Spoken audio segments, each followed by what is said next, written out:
আমরা এইদিকে 32-এর DC bulldozer চালায়, আর প্রফেসর ইউনূস আমেরিকার দিশে বুলডোজার চালায় মোদির উপরে। বাংলাদেশ এখন এক নতুন সম্ভাবনার শক্তিশালী প্ল্যাটফর্ম। আমরা আগস্ট বিপ্লবকে ব্যর্থ হইতে দিইনি, আমরা আগায় নিছি নতুন নতুন বিজয় দিয়া বাধাকে মোকাবেলা কইরা। জনগণের প্রবল দেশপ্রেম আর প্রফেসর ইউনূসের অতুলনীয় দক্ষতা দিয়া আমাদের বিপ্লবকে রক্ষা করতেই হবে। উস্তাদের মায়ের শেষ রাইতে উস্তাদ শেষ রাইতের খেলাটা খেলা দিছে ডক্টর মোহাম্মদ ইউনূস স্যার সেই সুযোগ করে দিতেছে। আপনারা জনগণ রেডি হন। আসলেন তো, দেখছেন বুদ্ধির খেলা কেমনে ফাঁসাইতে হয়, কেমনে আটকাইতে হয়। একেই বলে উস্তাদের মায়ের শেষ রাইতে। হ্যাঁ, ঠিক জায়গা মতো খেলা দিছে। আসলে তো উপায় নাই। হ্যাঁ, খেলোয়াড়ের সাথে খেলতে হবে, খেলোয়াড়ের সাথে খেলতে হয়। আমি ডক্টর মোহাম্মদ ইউনূসের এই বুদ্ধিদীপ্ত বা পদক্ষেপটাকে স্বাগত জানাই। দিস ইজ unprecedented একটা move by this government. I mean, undoubtedly, ladies and gentlemen, and I like that, to be honest. সময় উপযোগী আরেক নজির সৃষ্টি করলেন ডক্টর ইউনূস। বাংলাদেশে নতুন মাত্রা যোগ হচ্ছে, নতুনভাবে গতিশীলতা আসছে। স্থবিরতা কাটিয়ে একটা ভিভিড প্রাণবন্ত একটা বাংলাদেশ আমরা পাচ্ছি। ইন্ডিয়ার খেলা শেষ, সোনার বাংলাদেশ। কেন বললাম সোনার বাংলাদেশ? যত ইন্ডিয়ার খেলা শেষ হবে বাংলাদেশ তত ভালো থাকবে। যত বাংলাদেশ ইন্ডিয়া মুক্ত হবে তত বাংলাদেশের জনগণ ভালো থাকবে। ইন্ডিয়ার খেলা শেষ হলো কিভাবে? হঠাৎ করেই রাজনীতির মোড় ঘুরিয়ে দিলেন ডক্টর ইউনূস। ডক্টর ইউনূস যে কি, কোন মাল, কতটা গভীর জলের মাছ, এখন মানুষ বুঝছে, জাতীয় অবাক। ডক্টর ইউনূস দায়িত্ব নেওয়ার পর তিনি যতগুলো চমক দেখিয়েছেন তার মধ্যে অন্যতম একটা শ্রেষ্ঠ ঘটনা ঘটেছে গতকালকে। খুবই খুবই খুবই খারাপ সংবাদ হচ্ছে আওয়ামী লীগের অনুসারী যারা আছেন তাদের জন্য, খোদ শেখ হাসিনার জন্য, ইভেন ভারতে যারা এই মুহূর্তে পলাতক আছেন আওয়ামী লীগের অনেক নেতাকর্মী তাদের। আসসালামু আলাইকুম। এবার ভয়ঙ্কর বিপদে পড়লো শেখ হাসিনা এবং নরেন্দ্র মোদী। তারা চেয়েছিল ডক্টর ইউনূসকে ফাঁদে ফেলানোর জন্য, কিন্তু এখন তারা নিজেরাই ফাঁদে পড়লো। আমি আপনাদেরকে ভিডিও শুরুতে কিছু ভিডিও অংশ দেখাইলাম, তো আজকে আপনাদেরকে সেই ভিডিও অংশগুলো দেখানোর চেষ্টা করব। তো দর্শক মণ্ডলী, আজকে ভিডিওটি খুবই খুব ইন্টারেস্টিং হতে যাচ্ছে। আপনারা সকলে আট্টো করে বসে যান আর ভিডিওটি বেশি বেশি শেয়ার করে দিবেন যাতে সবাই দেখতে পারে। তো দর্শক মণ্ডলী, আমি আর কথা বাড়াতে চাই না, আমরা না টেনে ধৈর্য সহকারে একেবারে ভিডিও ফুটেজগুলো দেখতে থাকি। আমি ডক্টর মোহাম্মদ ইউনূসের এই যে বুদ্ধিদীপ্ত বা পদক্ষেপটাকে স্বাগত জানাই।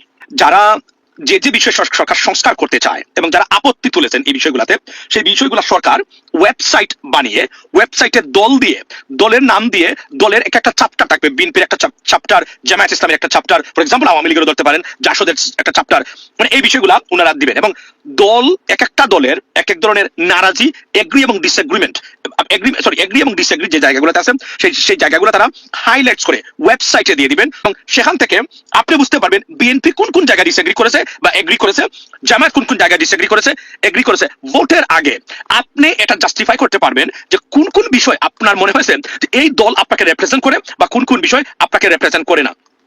You know, this is unprecedented একটা move by this government. I mean, undoubtedly, ladies and gentlemen, and I like that, to be honest. এটা আমি বলতেই পারি আপনাদেরকে।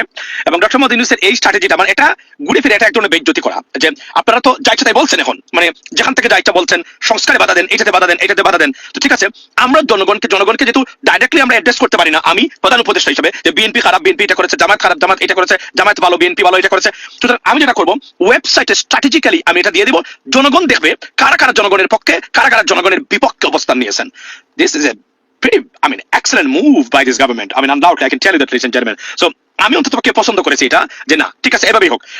উনি তো বলছেন এটা তো গোপন কিছু না। বিএনপি বলছে আমরা স্থানীয় সরকার নির্বাচন চাই না, আবার জামায়াত বলছে আমরা চাই, রাইট? তাহলে জামায়াত চাইছে, বিএনপি চায় নাই, আবার জামায়াত ওই জায়গাতে ডিসএগ্রি করেছে, বিএনপি ওই জায়গাতে এগ্রি করেছে। এই জিনিসগুলো উঠে আসা উচিত বলে আমি মনে করি। অর্থাৎ পাবলিকের কাছে আপনাদের ইনডাইরেক্টলি নেগেটিভ যে অ্যাপ্রোচ গুলো আছে, যেগুলো সত্যিকার অর্থেই আপনারা মানে বাজে কাজ করছেন বলে মনে হয়, এটা আমি বলে রাখি, রাগ না করে আমিও ডক্টর মোহাম্মদ ইউনূসের মতো বলে রাখি, ইটস আ নেগেটিভ মানে প্রচারণা against you guys, and he is right, his position is absolutely fine.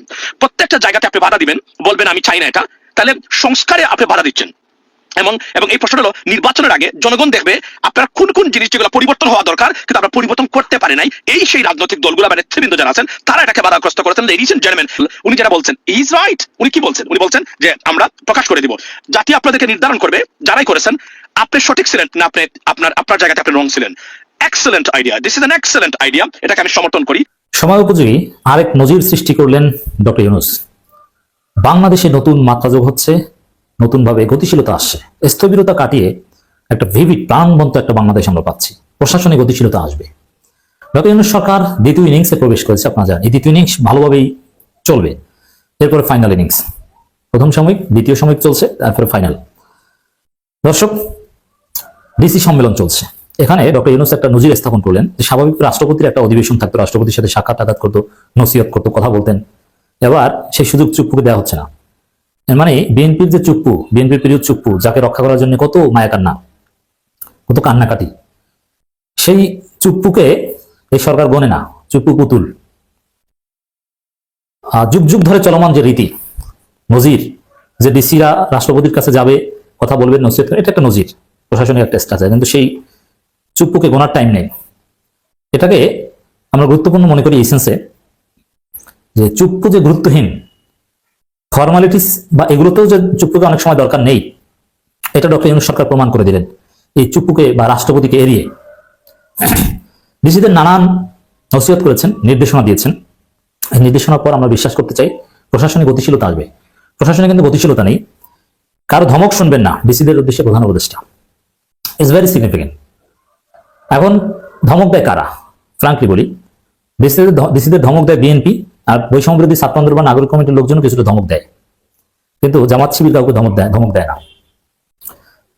এই দুইটা দল, আমি ছাত্রদের পক্ষে অলওয়েজ, কিন্তু ডিসিদের ধমক দিবেন, যদিও ধমক দিয়ে অনেক ভালো কাজ করাতে হয়, কারণ এরা উল্টাপাল্টা করে, কিন্তু কারো ধমক শুনবেন না, এই বক্তব্যটা অত্যন্ত তাৎপর্যপূর্ণ প্রশাসনে গতিশীলতা আনার ক্ষেত্রে।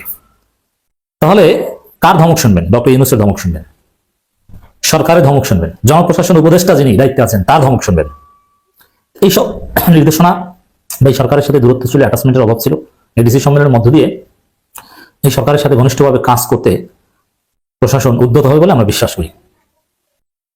শান্তি শৃঙ্খলা রক্ষাই অন্তর্বর্তী সরকারের বিবেচ্য বিষয়। আইন শৃঙ্খলা পরিস্থিতির যতটুকু ঘাটতি ছিল সেটাও মেকআপ হবে। এই ডিসি সম্মেলনের পর একটা নতুন গতিশীলতা আসবে, এটা আমরা বিশ্লেষণ করে আপনাদের বোঝাতে চাই, এবং সরকার অনেকে বলছে আমাদের, এবং সরকারের দ্বিতীয় ইনিংস। মন্ত্রিপরিষদ বিভাগ সূত্রে জানা গেছে, রেওয়াজ থাকলেও এবার বঙ্গভবনের রাষ্ট্রপতির সঙ্গে ডিসিদের সৌজন্য সাক্ষাতের সুযোগ রাখা হয়নি। ফলে এবছর রাষ্ট্রপতি মোহাম্মদ শাহাবুদ্দিনের সঙ্গে ডিসি বিভাগীয় কমিশনের সাক্ষাৎ হচ্ছে না। এখন এরকম না যে করোনা বা নানান কারণে এড়িয়ে চলতেছে, এরকম কিন্তু কিছু না। কেন এড়িয়ে চলা হচ্ছে? এড়িয়ে চলা হচ্ছে এই কারণে যে চুপ্পু আওয়ামী লীগ। এখন দেখেন বিএনপির দুর্বলতা এখানে প্রমাণিত কিনা। যেই চুপ্পুকে ডিসিদের সাথে, বিভাগীয় কমিশনারদের সাথে সাক্ষাৎ করানো যায় না, সে রাষ্ট্রপতিকে আমরা রাখবো কেন? এত মায়াটা কি তার প্রতি? কেন অন্য একজনকে রাষ্ট্রপতি বানানো যায় না? দেশে কি আর কেউ নাই যে হাসিনা যাকে বানিয়েছে তাকেই রাখতে হবে? এটা দেখতেও তো খারাপ লাগে, এটা তো একটা লজ্জাজনক বিষয়। পাসপোর্টের জন্য পুলিশ ভেরিফিকেশন বাতিল, এটা একটা বড় সিদ্ধান্ত। এভাবে ধীরে ধীরে সবকিছু সুন্দর একটা পরিস্থিতির দিকে যাচ্ছে। প্রশাসনে সব জায়গায় একটা নতুন গতিশীলতা আসবে, এবং এই রাষ্ট্রপতিকে ইগনোর করার মধ্য দিয়ে অ্যাটলিস্ট এটার সিম্বলিক গুরুত্ব আছে, এবং ডক্টর ইউনূসের একটা শক্ত কর্তৃত্ব প্রশাসনের উপর তৈরি হবে ইনশাল্লাহ। ইন্ডিয়ার খেলা শেষ, সোনার বাংলাদেশ। কেন বললাম সোনার বাংলাদেশ? যত ইন্ডিয়ার খেলা শেষ হবে বাংলাদেশ তত ভালো থাকবে। যত বাংলাদেশ ইন্ডিয়া মুক্ত হবে ততই বাংলাদেশের জনগণ ভালো থাকবে। এই জন্য বললাম যে ইন্ডিয়ার খেলা শেষ, সোনার বাংলাদেশ। ইন্ডিয়ার খেলা শেষ হলো কিভাবে? এটা আপনারা খুব ভালো করে জানেন যে ইন্ডিয়ার খেলা আসলে শেষ হলো কিভাবে। ইন্ডিয়া বাংলাদেশের মানুষকে নিয়ে খেলছে। লাস্ট 15.5 বছরে বাংলাদেশের মানুষের কাদের উপর চলে বসছিল শেখ হাসিনা, আর এই শেখ হাসিনাকে বাংলাদেশের জনগণের কাদের উপর চলে বসার জন্য সব ধরনের সহযোগিতা করছিল ইন্ডিয়া। এই জন্য বাংলাদেশের মানুষ ইন্ডিয়াকে দেখতে পারে না, কারণ লাস্ট 15 বছরে বাংলাদেশের মানুষ ভোট দিতে পারে নাই, শান্তিতে কথা বলতে পারে নাই, ঠিক মতো খাইতে পারে নাই, তাই এই প্রবলেমগুলো আমাদের ছিল। এই জন্যই বললাম যে যত বাংলাদেশ ইন্ডিয়া মুক্ত হবে তত বাংলাদেশের মানুষ ভালো থাকবে। আপনারা জানেন শেখ হাসিনা পালিয়ে যাওয়ার পরে আওয়ামী লীগের এক প্রকার অভিভাবকই হয় ইন্ডিয়া। তারপরে হয় ওরা বসেছিল যে নির্বাচন হবে, 20 তারিখে শপথ গ্রহণ করবে ডোনাল্ড ট্রাম্প, তারপরে আওয়ামী লীগের দায়িত্ব নেবে ডোনাল্ড ট্রাম্প। কিন্তু ডোনাল্ড ট্রাম্প কি করছে এটা আমার থেকে আপনারা ভালো জানেন। ডোনাল্ড ট্রাম্প কি করছে? এখন সব কুল কিনারা হারিয়ে ইন্ডিয়া আসলে বাংলাদেশের সাথে সম্পর্ক করার জন্য উঠে পড়ে লাগছে, বিভিন্নভাবে চেষ্টা করছে বাংলাদেশের সাথে কিভাবে সম্পর্ক করা যায়। তো আমি ইন্ডিয়ার নাগরিক এবং ইন্ডিয়ার যারা রাষ্ট্র পরিচালনা করেন তাদেরকে একটা মেসেজ দিতে চাই। সেটা হচ্ছে, আপনারা বাংলাদেশের জনগণের বন্ধু হবেন। অলরেডি বাংলাদেশের জনগণের সাথে যা করছেন বাংলাদেশের জনগণ তো অ্যাকসেপ্ট করবে না, কিন্তু অ্যাকসেপ্ট করার একটা অপশন আছে। যদি এই কাজটা করতে পারেন বাংলাদেশের মানুষ হয়তো সবকিছু ভুলে গেলেও যাইতে পারে। আপনারা যে স্বৈরাচারী শেখ হাসিনাকে আপনাদের দেশে আশ্রয় দিচ্ছেন তাকে ফেরত দেন, তাকে ফেরত দেন, এবং আওয়ামী লীগকে ছুঁড়ে ফেলে দেন, আওয়ামী লীগকে পচা কুয়ায় ফেলে দেন। তাহলে বাংলাদেশের মানুষ ভুলে গেলেও যাইতে পারে, ভুলে যাবে এটা আমি বলতে পারতেছি না, ভুলে গেলেও যাইতে পারে যে আপনারা লাস্ট 15.5 বছরে বাংলাদেশের জনগণের সাথে কি করছেন। 15.5 বছর বললে ভুল হবে, আপনারা স্বাধীনতার পর থেকেই বাংলাদেশের মানুষের কাদের উপর চলে বসছেন। তো এখন তো 24-এ একটা যুদ্ধ করলাম, আমার মনে করি ইন্ডিয়ার সাথে যুদ্ধটা ছিল, আপনার সাথে যুদ্ধ করে আমরা নতুন একটা বাংলাদেশ পেলাম। এই বাংলাদেশকে নতুন করে গড়ার চেষ্টা করতেছি, আর আপনারা বিভিন্নভাবে বাধা দিচ্ছেন, বিভিন্নভাবে বাধা দিয়ে যাচ্ছেন। তো আপনারা যতই চেষ্টা করেন যে বাংলাদেশের সাথে সম্পর্ক করবেন, আমি মনে করি বাংলাদেশের বিভিন্ন দল মেনে নিলেও সাধারণ জনগণ এটা মেনে নিবে না, সাধারণ জনগণের এটা মেনে নিতে কষ্ট হবে। তারপরেও সাধারণ জনগণ ভুলে গেলেও যাইতে পারে প্লাস 15.5 বছর আপনারা কি করছেন বাংলাদেশের জনগণের সাথে। যদি আপনারা শেখ হাসিনাকে বাংলাদেশে ফেরত দেন এবং আওয়ামী লীগকে পচা কুয়ায় ফেলে দেন, তাহলে বাংলাদেশের মানুষ সবকিছু ভুলে যেতে পারে, আপনাদেরকে বন্ধু বানাইলেও বানাইতে পারে, but I am not sure. তো যাই হোক, খেলার প্রকাশ শেষ, নতুন করে শুরু করতে হলে 100% বাংলাদেশের জনগণের কাছে ভালো হইতে হবে। তা না হলে ইন্ডিয়া অচিরে বাংলাদেশ থেকে দৌড়ানি খাবে। খুবই খুবই খুবই খারাপ সংবাদ হচ্ছে আওয়ামী লীগের অনুসারী যারা আছেন তাদের জন্য, খোদ শেখ হাসিনার জন্য, ইভেন ভারতে যারা এই মুহূর্তে পলাতক আছেন আওয়ামী লীগের অনেক নেতাকর্মী তাদের জন্য। কারণ ইন্ডিয়া টুডে, আপনারা জানেন যে ভারতের খুবই শক্তিশালী একটা গণমাধ্যম, তারা একটা জরিপ চালাচ্ছে। জরিপটা কি?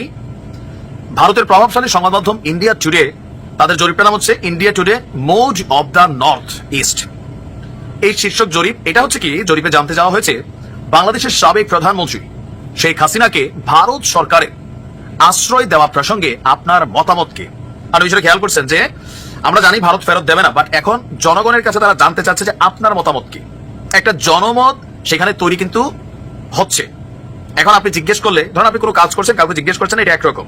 আর যদি জনগণকে জিজ্ঞেস করেন, অফকোর্স একটা নাম্বার অফ পিপল তারা কিন্তু এই জরিপের মধ্যে বলবে যে অবশ্যই শেখ হাসিনাকে ফেরত পাঠিয়ে দাও, আবার কেউ বলবে যে না। একটা যাচাই চলছে। চলতি মাসে, এই ফেব্রুয়ারি মাসে ভারতের উত্তর পূর্বাঞ্চলীয় 8টি রাজ্যের নাগরিকদের মধ্যে এই ইন্ডিয়া টুডে তারা mode of the North east নামক এই জরিপ চালাচ্ছে। জরিপের ফলাফল এক্স হ্যান্ডেলে শেয়ারও করছে ইন্ডিয়া টুডে NEE। জরিপের 3টি প্রধান অপশন দিয়েছে ভারতের নাগরিকদের জন্য। নাম্বার 1, তিনি ভারতের মিত্র, তাকে আশ্রয় দেওয়া ঠিক আছে। এই মতের পক্ষে ভোট দিয়েছে মাত্র 23% উত্তরদাতা। বুঝতে পারছেন? সেকেন্ড রেজাল্ট দেখেন। আর বিপক্ষে ভোট দিয়েছে যে তিনি ভারতের মিত্র বাট তাকে আশ্রয় দেওয়া ঠিক নাই, এই মতামতের উপর ভোট দিয়েছে 37.6% জনগণ। বিদ্যমান পরিস্থিতিতে বাংলাদেশের সঙ্গে ভারতের সম্পর্ক উন্নয়নের স্বার্থে শেখ হাসিনাকে ভারত পাঠানো উচিত। আপনি কি মনে করেন পাঠানো উচিত? উচিত মনে করছে আপনার 55% ভারতীয় নাগরিক, 8টা রাজ্যে জরিপ চলছে। আর পাঠানো উচিত না এইটা মনে করছেন 21.1%। তাকে বাংলাদেশে ফেরত পাঠানো উচিত নয়, বরং অন্য দেশে চলে যেতে বলা যেতে পারে। এই জরিপের পক্ষে মত দিয়েছে 16%, খুবই কম। বিপক্ষে মত দিয়েছে আপনার 29.1%। এখানে সবচেয়ে উল্লেখযোগ্য যে ব্যাপারটা সেটা হচ্ছে ভারতের উত্তর পূর্বাঞ্চলের নাগরিকদের মধ্যে যারা আছেন তারা 55% জনগণ শেখ হাসিনাকে বাংলাদেশে ফেরত পাঠানোর পক্ষেই মতামত দিয়েছেন। আর এই মুহূর্তে আমরা জানি যে আমাদের স্বরাষ্ট্র মন্ত্রণালয় শেখ হাসিনাকে ভারত থেকে প্রত্যর্পণ চুক্তির আওতায় বাংলাদেশে ফিরিয়ে আনতে, ইভেন ডক্টর মোহাম্মদ ইউনূস তার যে ইন্টারন্যাশনাল কানেক্টিভিটি আছে, কূটনৈতিক যে চ্যানেল আছে, সেগুলোর মাধ্যমেও শেখ হাসিনাকে বাংলাদেশে ফিরিয়ে আনার জন্য চেষ্টা করছেন। এখন এই পরিস্থিতিতে যখন এই জরিপটা চালাচ্ছে India Today, of course there is a motive, পেছনে কোনো উদ্দেশ্য অবশ্যই আছে। উদ্দেশ্য কি? শেখ হাসিনাকে ফেরত পাঠানো বা ভারতের জনগণ কিভাবে চাচ্ছে। তবে শেখ হাসিনার জন্য পজিটিভ জায়গা হচ্ছে ক্ষমতাসীন বিজেপি দল, তাদের এমপি মন্ত্রী নেতারা কেউই কিন্তু শেখ হাসিনাকে ফেরত পাঠানোর পক্ষে না।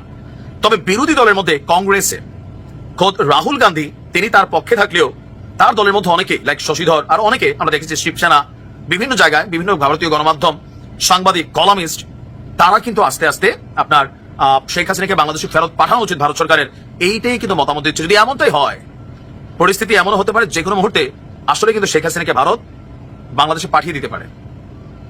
একটা ঘোর অমানিসা এই মুহূর্তে আওয়ামী লীগ পরিবার এবং শেখ পরিবারের উপর চলছে। আপনি কি মনে করেন শেখ হাসিনাকে বাংলাদেশে এনে বিচার করা উচিত নাকি না উচিত? তো দর্শক মন্ডলী, আশা করি আপনারা না টেনে ধৈর্য সহকারে সম্পূর্ণ ভিডিওগুলো দেখলেন। তো কি কি বুঝতে পারছেন অবশ্যই আপনাদের মূল্যবান মতামত কমেন্ট বক্সে জানাবেন। তো ডক্টর ইউনূস কাজটি কি ভালো করেছেন না খারাপ করেছে, আপনারা সেই বিষয়ে আপনাদের মূল্যবান মতামত কমেন্ট বক্সে জানাবেন। তো আজকে ভিডিওটি পর্যন্ত, দেখা হচ্ছে অন্য কোনো ভিডিওতে। ততক্ষণ পর্যন্ত ভালো থাকুন, সুস্থ থাকুন, সবাইকে জানাই আসসালামু আলাইকুম।